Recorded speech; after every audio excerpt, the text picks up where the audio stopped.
আজকে জুলাই এবং আগস্টের যে স্বপ্ন, সে স্বপ্নগুলো বাংলাদেশের জমিনে ইনসাফ প্রতিষ্ঠার মধ্য দিয়ে বাস্তবায়িত হোক, আমরা সেটা প্রত্যাশা করি। আমরা প্রত্যাশা করি বাংলাদেশে একটি ইনসাফের সমাজ হবে, যেখানে কোনো ভেদাভেদ থাকবে না, মানুষের অধিকার নিয়ে মানুষকে কষ্ট করতে হবে না, অধিকার সকলের দোরগোড়ায় পৌঁছে যাবে। আমরা এমন একটি সমাজের স্বপ্ন দেখছি, এবং সেই সমাজের স্বপ্ন যারা দেখছি তাদেরকে নিজেদেরকে তৈরি করতে হবে। ইসলামী ছাত্র শিবির কেন প্রতিষ্ঠিত হয়েছিল? ইসলামী ছাত্র শিবির অনেক কারণ, অনেক বিষয়ে প্রতিষ্ঠিত হয়েছিল। এর মধ্যে অন্যতম কারণ ছিল কিছু বিশেষ ব্যক্তি, কিছু বিশেষ মানুষ তৈরি করা, কিছু সমাজে ক্রিম পার্সন তৈরি করা,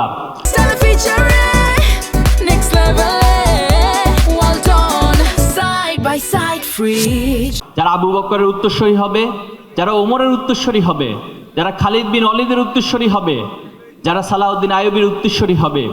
এভাবে করে তারা পৃথিবীর নানা প্রান্তের যে সাহাবে আজমাইন ছিল এবং এই পৃথিবীতে ইনসাফ প্রতিষ্ঠার জন্য যারা ভূমিকা রেখেছিল, তাদের উত্তরসূরি হয়ে এই বাংলাদেশকেও তারা ইনসাফ প্রতিষ্ঠিত করবে।